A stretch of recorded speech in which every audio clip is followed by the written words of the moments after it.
ఒక అడవిలో కొన్ని జంతువులు కలిసిమెలిసి సంతోషంగా నివసించేవి. ఆ జంతువులన్నీ కలిసి ఆ అడవికి రాజుగా ఎవరిని నియమించాలని ఆలోచిస్తుండగా అప్పుడు పులికి సింహానికి మధ్య ఘర్షణ మొదలైంది. అప్పుడు ఏనుగు మందలిస్తూ జంతువులన్నీ కలిసి ఓటింగ్ పద్ధతి ద్వారా ఈ అడవికి రాజుగా ఎన్నుకోవాలని చెప్పింది. చిట్టి చెప్పు, మన అడవికి ఎవరు రాజు అయితే బాగుంటుంది అనుకుంటున్నావు? నువ్వు నీ మనసుకి ఎవరు నచ్చిరు?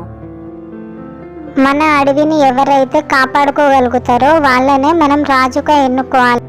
ఏ మానవుడు వచ్చి చెట్లను నరకకుండా చూసుకోవాలి.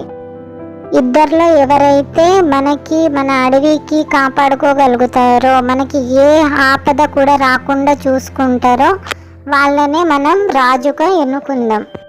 మానవుల నుంచి కూడా మనకి ఏ హాని కలగకుండా చూసుకోవాలి.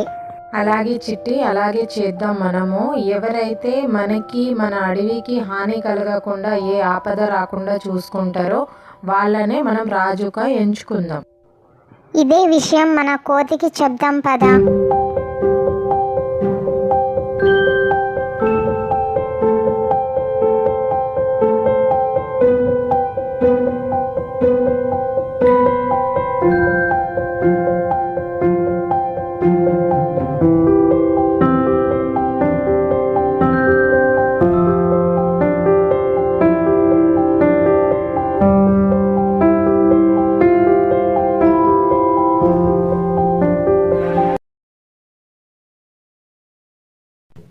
నువ్వు ఎవరికి ఓటేయాలనుకుంటున్నావు కోతి?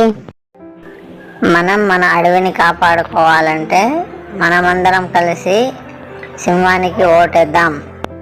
అలా జంతువులన్నీ కలిసి సింహాన్ని గెలిపించి అడవికి రాజుని చేశారు.